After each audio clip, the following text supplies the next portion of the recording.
recording? Check, check, check, check, check. Just seeing if this actually is working. Give me 1 second. I've got to grab my my phone charger. All right, cool. Y'all ready to get into this? All right, let's get into it. Thank you guys for agreeing to be part of this panel for the Hoodoisie virtual, as we are calling it, the Hoodoisie. Just gonna go ahead and introduce you guys for the audience. She is a Black, queer, disabled femme practicing contemplative and spiritual activism. As a co-founder of the Mystic Soul Project, she works to center people of color in healing, mysticism, and activism. The mission of her work as a whole is to contribute resources, art, narratives, and experiential learning opportunities that aid in the holistic healing process of Black folk, queer people of color, and disabled, chronically ill people of color. She seeks to creatively challenge secular and sacred spaces towards greater levels of equity, justice, and contemplative activism. She is Jade T. Perry. Woo! Hello. She is a hearing-sighted, physically disabled, and neurodivergent queer, white, intersex woman. She has been a disability rights and disability justice activist, especially within academic and student spaces, and has spearheaded and supported accessibility initiatives in various academic and activist spaces. Professionally, she is now the Accessibility and Meetings Coordinator for the American Anthropological Association, and in her free time, she loves learning more about and working with reptiles through Nelligators, Radical Reptiles, and was also one of the organizers of an accessible virtual reptile event, Reptile COVID-19. She is Nell. Woo! Yay! If there were people, they would be clapping because y'all are awesome. And I am your interviewer, host person. I am Joanne Moliski. My background is in disability justice and activism. I am currently receiving an engineering degree from the University of Illinois at Chicago and have been organizing in various spaces since I was very young. I'm not great at introducing myself, but let's get into it. So with all of our perspectives, I think that we are in a very unique place in this pandemic as multiply disabled people. So what has this been like for you guys? Let's just start with that. Yeah. Oh my goodness. It's been very interesting for me. Interesting is really the best word that I can find at this moment. It's been interesting to watch people shifting their ideas of what gathering can look like, what social life can look like, what work can look like. And so that's been interesting, but it's also been a frustrating time in terms of just watching. I think that there's something to be said about like the psychology of watching as a disabled person, watching able-bodied or now disabled folks trying to navigate this moment, facing things like isolation, facing things like trying to bid for deeper connections when in this particular format. And so it's been interesting. It's been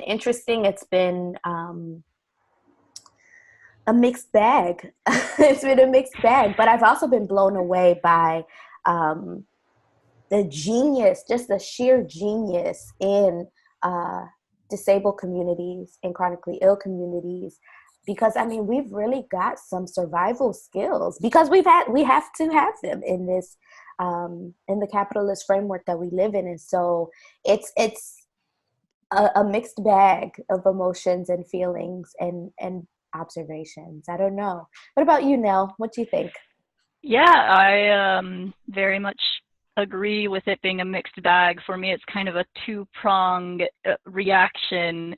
One more physically related, the other more mentally related. Physically, it's been a huge relief because suddenly work is remote from home.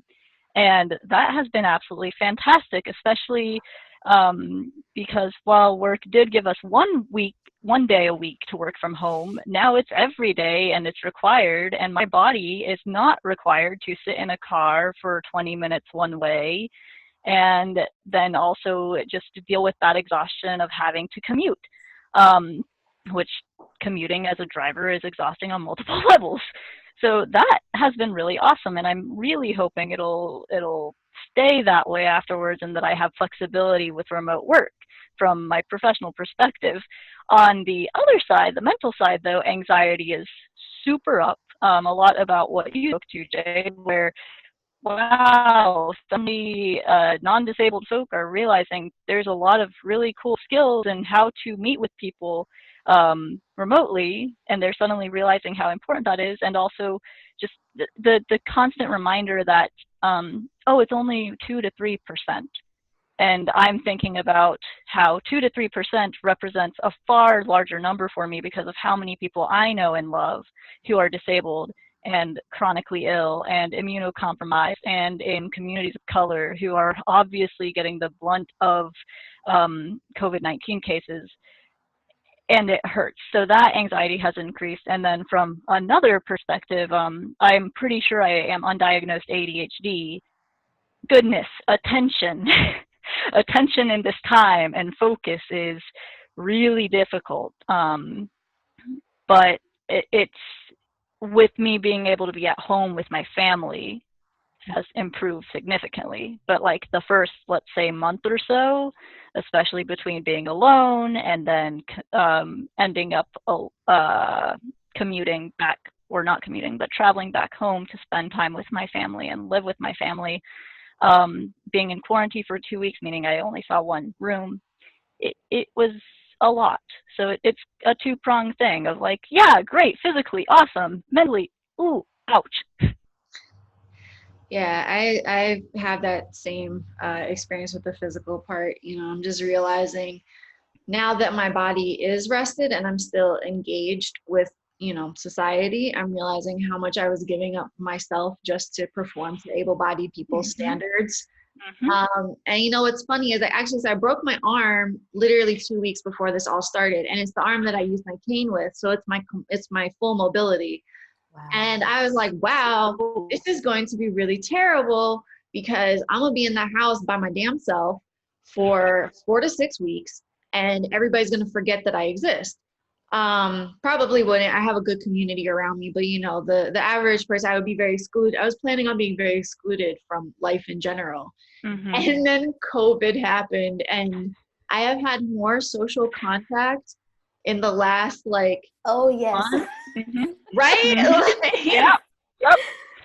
And so, but from the energy perspective though, like I did use going to class as a very much an anchoring event because I really struggle because of post-traumatic stress disorder. I really struggle with like environmental stimuli. And so my brain did very well being in a closed room. I put my phone down, so I have the same experience where like physically amazing, wonderful, mentally, I've been better. But yeah, I mean, I think that speaks very clearly to the next like item on the list, like alongside the excitement that we have at finally having more accessibility with Zoom, with flexible deadlines, with, you know, the just more understanding in general of what it is to be dealing with multiple things at one time, trying to engage in professional and academic life. We as a disabled community, I think a lot of us have a lot of anger and grief, realizing that things could have been accessible all along and that we just didn't matter enough to make it so. And this is, you know, the question that I personally haven't navigated fully, but how do you guys think we move forward as a community through that anger and grief, with also knowing that there's going to be a lot of new members in the disabled community now that we're understanding what COVID does to the body? What do you guys think about that? Yeah, that's a great question. I think especially the last thing about, especially what COVID does to the body, one of the things I really thought about early on was, wow, there's going to be a lot of people joining the disability community, and obviously we don't want that pain and trauma, but we also want to provide a supportive space as they enter the community, to know that, yeah, you're okay to grieve. It makes sense. Your life is no longer your normal. You have a new normal, and that is a hard transition. That being said, we within the disability community are also welcome to be angry that it takes a moment for people to have their normal completely jettisoned, to realize that it's difficult to live with a condition that basically people say, hey, it's okay to exclude you. And so I've been thinking a lot about that, and I really want to emphasize both compassion towards people joining the community and compassion in the community. It's a two-pronged approach of like, yes, welcome, but also yes, please hear us when we say we're angry and we're upset and we wish this was always the case. We hope you take that and do action with it and ensure that the accessibility suddenly built into society everywhere remains after we get out of whatever this is right now, right? Jade, what are your thoughts? Oh my goodness, Nell. I have so many thoughts. I have so many thoughts on that, because here's where I think about this. I think about this in the context of the fact that everyone in my immediate family ended up getting COVID-19. Every member of my immediate family ended up getting COVID-19. My family is originally from Philadelphia, in a Black neighborhood. I currently live in Chicago in Hyde Park, which is a historically Black neighborhood, and do a lot of work on the south side of Chicago. And so what's very interesting for me is there's a different kind of intersectionality there for me, because as people are getting COVID-19, as Black and Brown communities and people are getting COVID-19 in disproportionate amounts, I find that I'm actually doing more of a political education around disability and disability justice, because I think we have some folks that are coming into the community thinking like, okay, I'm newly coming into this community. However, Black and Brown folks, because of environmental racism, environmental illness, often already have things that are chronic illnesses, but that's not the language. The language is not, it's, Big Mama has the sugar, right? Which is diabetes, or, cousin so-and-so has bad nerves, which is kind of like the coding for any kind, really many things.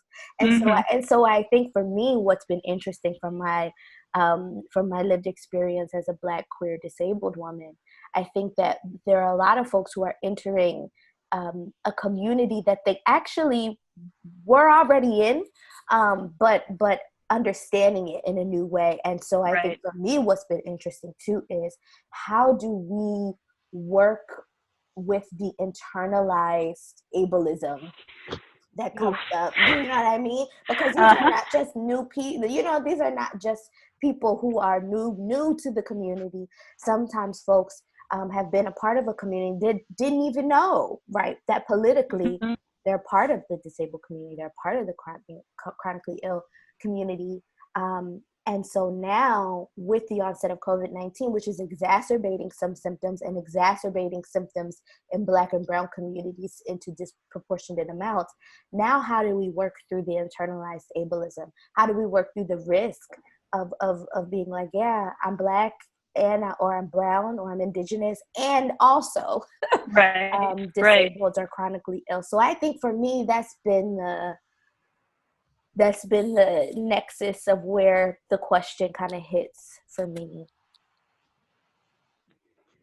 Oh yeah, no, that makes complete sense on so many levels. The intersectionality there, and internalized ableism, especially when it's a matter of trying to protect yourself from other forms of oppression. That's so complicated to untangle, and valid to not want to, because it's another thing too much. Yeah, exactly. Oh yeah, exactly.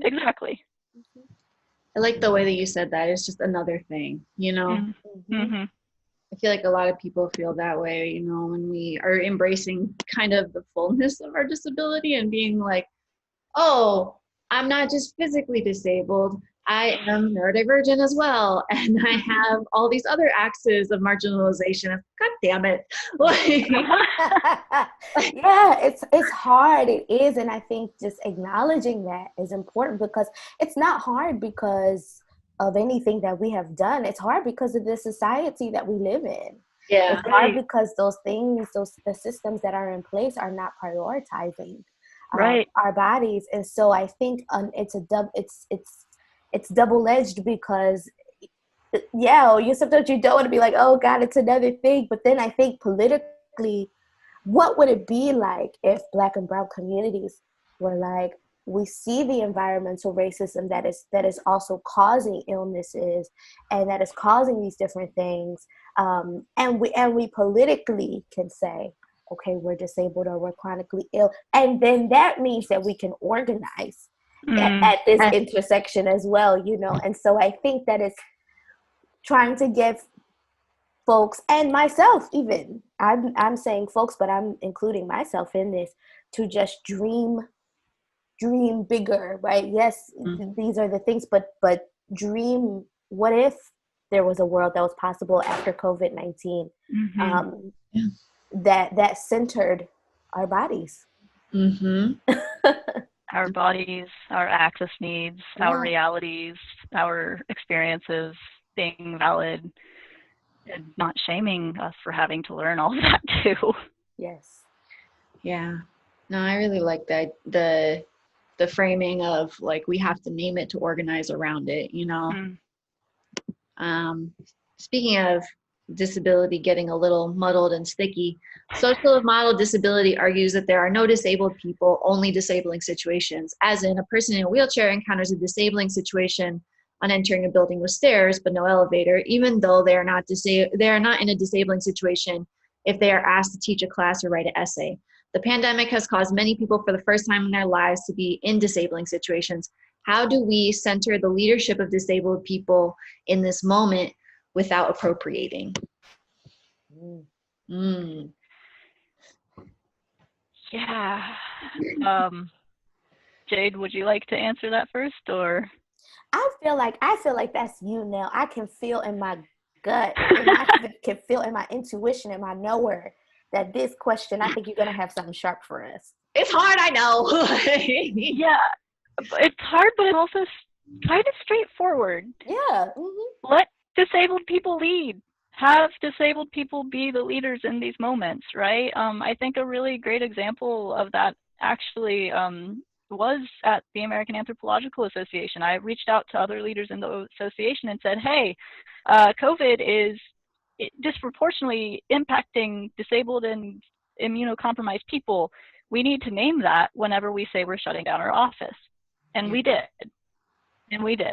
Because the senior staff took my leadership as a disabled person seriously and sincerely and went with it.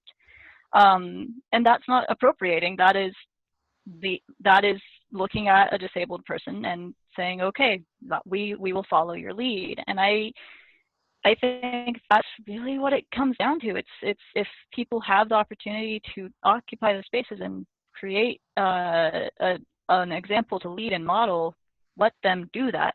And if not, give them that space. Make that space exist, because it probably doesn't exist in a lot of circumstances. Yes, I think one of the things that I like to do towards those ends is just saying that some of what's entered into popular theory is the work of disabled folks, right? I think about self-care or chronically ill folks. I think about self-care, right? And we know that comes from, of course, not all of this comes from, but it was made into kind of theory. It was some organic theory done by Audre Lorde on self-care, in A Burst of Light, which were essays about living with cancer. And so I think what's important in every time that I talk about self-care, or every time that we talk about some of what's entered into popular theory, I always try to bring up if that person who's provided us with the theory is disabled or was chronically ill, or even maybe they wouldn't have used those terms. Maybe they would have used different terms. So I try and look and see, well, what terms did they use, right? And I try to share that, because I think it's important to be clear when you're being informed by the lens of disabled people or chronically ill people. And so I think for me, outside of what you said now, which is so beautiful about like structures and places of work, being able to listen, and take leadership. I think for me on my end, of being, an untethered educator and untethered mystic, and I think for me, citing the wisdom teachers and saying like, this person Right. has this specific lens, and so and how much more powerful does that make the work? So I think that's how I try to get at this theme, Joanne. I think I actually, and I think this is one of the values of being in dialogue with people to share your experience, because I had no idea how to answer this when I said it, but actually, I'm thinking of the two-prong erasure of disabled people now. I'm thinking of how like prominent figures have their disability erased, and how prominent knowledge coming from disabled people has their name erased from it. So, I mean, I think when I became disabled at 21, I didn't have any understanding of what it meant to live as a disabled person. I pretty much thought in a very ignorant way that anybody that had a disability like mine before, very recent medical technology just died. And it's kind of like, may sound like corny, but like finding out that like Frida Kahlo was disabled was like really personally impactful for me, because I was like, well, that was a life that was lived beautifully and fully within the context of her disability. Her disability informed so much of her art. Yes. And, and I think that her disability being remembered is in large part because of her assertion of it in her light. And I feel very robbed of how many other beautiful lives were lived within the context of disability that I don't know about because it was not recorded, And then I also like self-care, like spoon theory, like all of these things that you see floating around on the internet. And like, Facebook, in fact, is a great place for discourse about these ideas. And I don't see them attributed to disabled people or disabled movements. Yes. It's like, we made this, we did this. Spoon theory came from us, and now it's popular. Like a lot of the work around flexibility and boundaries and just, accommodation in general came from us. All the work around accommodation in the workplace and everything came from us.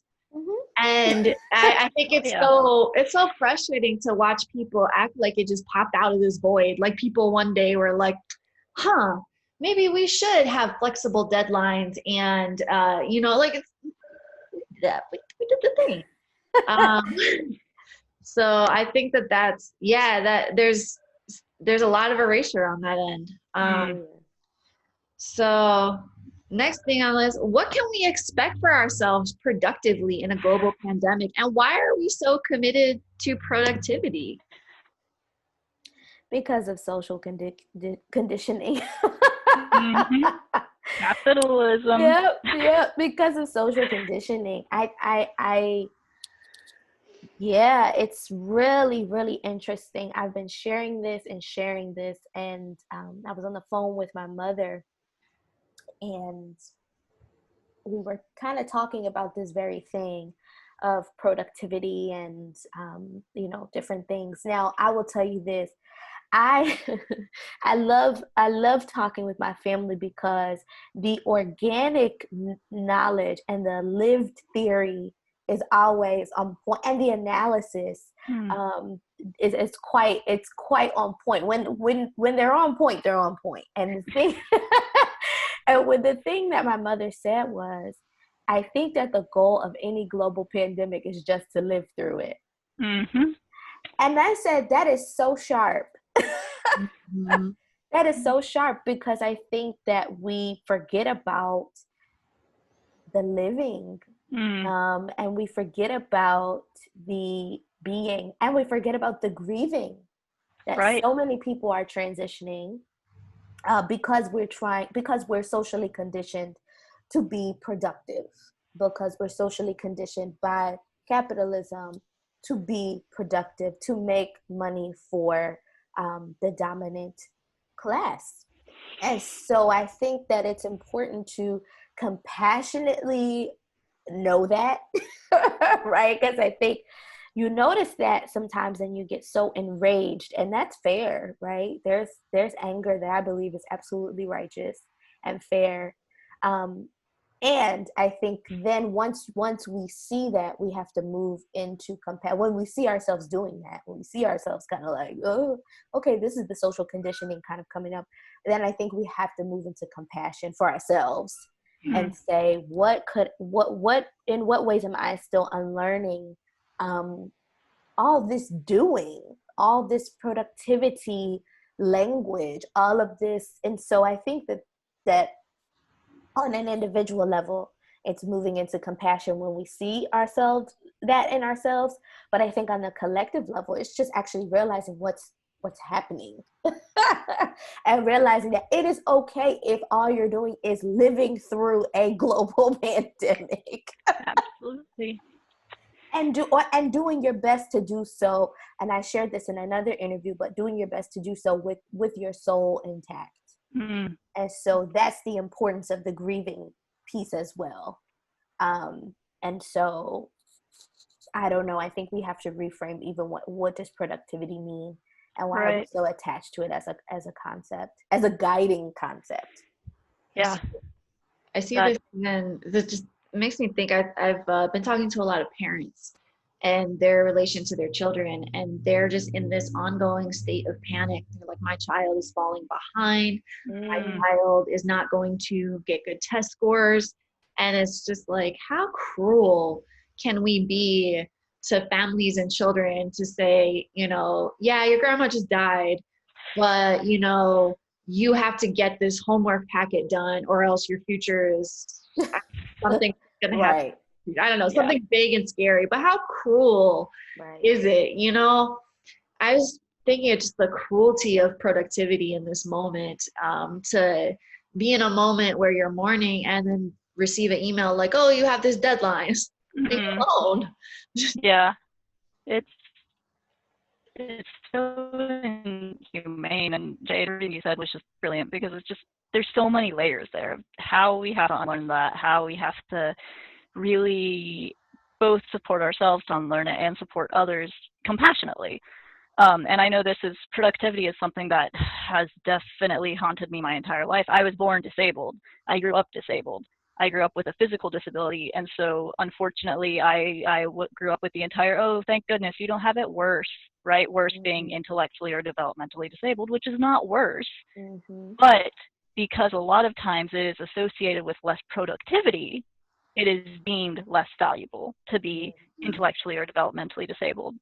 And so a lot of my urgency in wanting to remain productive throughout my life, and fortunately things that I've been able to push back on and unlearn and try to work through, and it's been really great for this pandemic to be working through that. But a lot of that was related to, if I'm not productive, if I can't prove my value through what I produce, then I'm going to be homeless.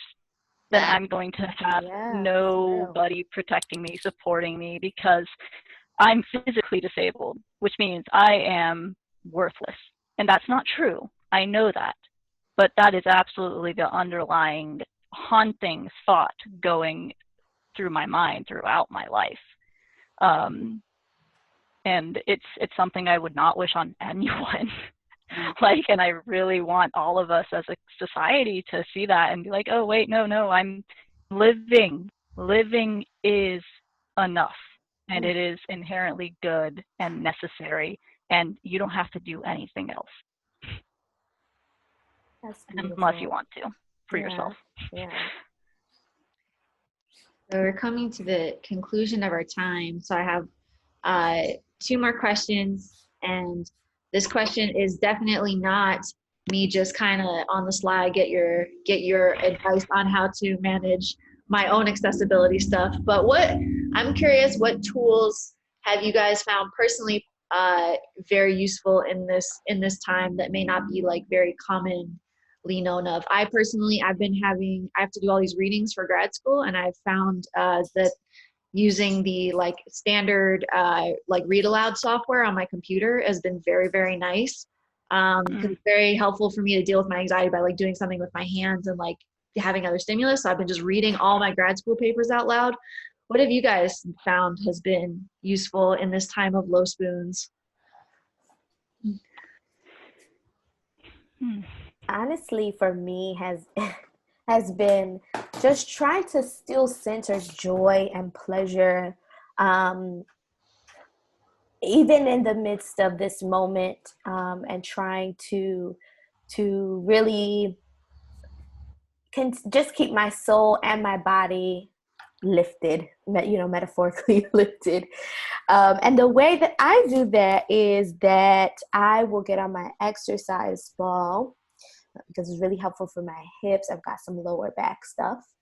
And I like to dance. I like to move. I like to, and so I'll get on my exercise ball. I'll put on D Nice, who's been doing DJ sets almost every night for hours. Yeah. Yeah. And I'll just move and dance on the exercise ball. And I have a chair that has some wheels. It's like I've repurposed it like a little office chair to move around in the house with. Yeah. And so it's really, I'll sit on that ball and I'll just like move and dance and enjoy. So I think for me, that's been really important aside from, everything else. I'll give you another kind of pro tip as well, just because we talked about this earlier, Joanne. But my away messages do so many things for me. Because that's where I will put for folks, this is what I'm doing. I operate with a spoony work ethic. This is what that means. And so helping people to understand what does it look like to build, as Mia Minga says, access intimacy in this moment. I put a lot of those things in my away message so that when people email me, they already have an understanding kind of what's going on. And so let your communications work for you if you can. Yeah. So those are my two kind of pro tips. Work smarter, not harder. All the way. Your scripts are amazing because for scheduling this, I'm usually scheduling something back and forth. Like, what about this time? What about this time? What about this time? You have like a clear calendar. You pick the spot. You sent me an automatic Zoom link. It was art. It was art, Jade. It's helpful because my executive functioning, sometimes I have to get some just support with that through tech. Because it takes a lot of spoons to go back and forth through emails and all of that. And so thank you so much for that. Yeah, I try to allow, if there is some kind of tech, even if it's like low level tech that helps with that, I try to use it. What about you, Nell? Anything been particularly helpful? So honestly, what you said in regards to read aloud, that was going to be my first tip. I remember I was at school and I was really struggling with this. That was the thing I went to. But beyond that, honestly, nurturing community, and particularly taking advantage of this moment to nurture community in what is considered an atypical way, because we're all suddenly remote. That's not actually atypical, but people who have not previously been more open to those remote connects are suddenly more open to them. And so that means I've gotten a chance to really build a community within the reptile community that I absolutely would not have had without this COVID moment, which like I obviously have mixed feelings on, right? Because it's like, I don't want us to be in a global pandemic, but I'm going to be grateful for what's coming out of it, right? Like what community opportunities I'm getting and how I'm connecting with people that, frankly, because I'm so anxious in physical spaces, it would not have been likely. But in the online space, the space that I've occupied my entire life and been able to be me without shame, I got that. Like, I can absolutely reach out and be like, hey, this is this, and like also using it an opportunity to teach others about accessibility who aren't in the community. And I wouldn't say that's an accessibility. No, that was a hack. That is absolutely a hack. Like teaching people and getting a chance to connect with people and showing them, modeling with them, working with them to provide that support so they can naturally embed accessibility into what they are doing as well. So it's not just on disabled members of the community to promote that and continue that, but that it becomes a non-disability community thing too. So not necessarily an everyday hack, but that's been nice to have during this time. Yeah. Yeah. I think it's interesting because like this, I feel in this moment we are as close as we have ever been to actual collapse, but we are actually as close as we have ever been to the collapse of systems that have been eradicating us and other communities for, you know, since the inception of all this, like of this country, of our productivity systems, of all these violent systems that we have to occupy, of the medical system, of the institutional systems. We are as close as we have ever been to freeing ourselves from these institutions. And so I think it's very easy to dwell on what will happen if things go bad. But if we do actually embrace this moment and we do get what we want, if we take this moment to grow, where do you think we as people will go? That's a beautiful question. Yeah. Where would we go as people if we take this moment to imagine something new? Oh my goodness.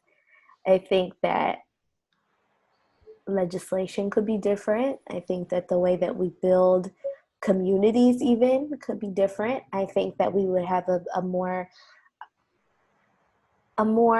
thorough understanding of just the body in general, the body mind in general. I think there could be so many beautiful things on the other side of that. And so I think that it takes the dreaming and the action together to kind of move us in that direction. But I do think that if we decide to do something different, of course, you have all of I like to imagine, the optimist in me likes to imagine, you know, all of those things. And at the same time, whenever there's any kind of change or global change, whenever anything is destabilized, there's also capacity for like some not so nice things, right? And so I think that like being really clear on like what are the patterns that we're seeing, what are my grandmother used to say, again, this is some good organic theory. She just used to say, read the signs. Read the signs, right? The signs now are telling us if on the other side of this, we will have, will we be militarizing sickness? Will we be policing sickness? Or will we be, or will we, you know, it's the same difference between police that are giving out masks and police that are like harassing people because they don't have, right? It's like, read the signs. What are you seeing more of in this moment? So that we can understand where's the moment after this. So the optimist in me is like, oh my goodness, if we could really, really organize, and if we could really, really dream, it could be such a beautiful world on the other side of this. At the same time, I know to read the signs, and that's what I encourage everyone to do. Yeah. Yeah, you sound like an optimistic realist, which is Yes. the exact that is the exact phrase I use for myself all the time. Oh, please, please, please, please, please, please, please. I cannot emphasize enough. Please, there's so many opportunities to embed things into the ways we move forward, right? Like one of the things I'm doing is embedding accessibility into webinars at AAA, which is the association I work for.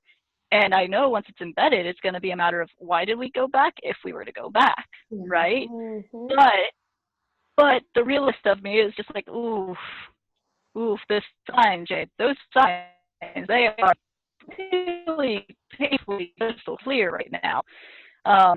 But for those of us who have the space and the opportunity and the privilege, honestly, to try and build in that accessibility, run with it. Pester everyone in your community about it. Make it happen if you have that energy, because this can be a new norm moving forward, and it's a much more accessible norm. Yeah. But that is my hopeful side, along with you, Jade. That is my very hopeful, optimistic side. Yeah. Well, I can't even say in words how grateful I am for you guys showing up for this and doing this interview. I will talk to you guys soon. Thank you so much. And yeah, take care, y'all. Stay safe. And hope to talk to y'all soon. Yes, indeed. Thank you so much. Talk to Thank you you for soon. the opportunity.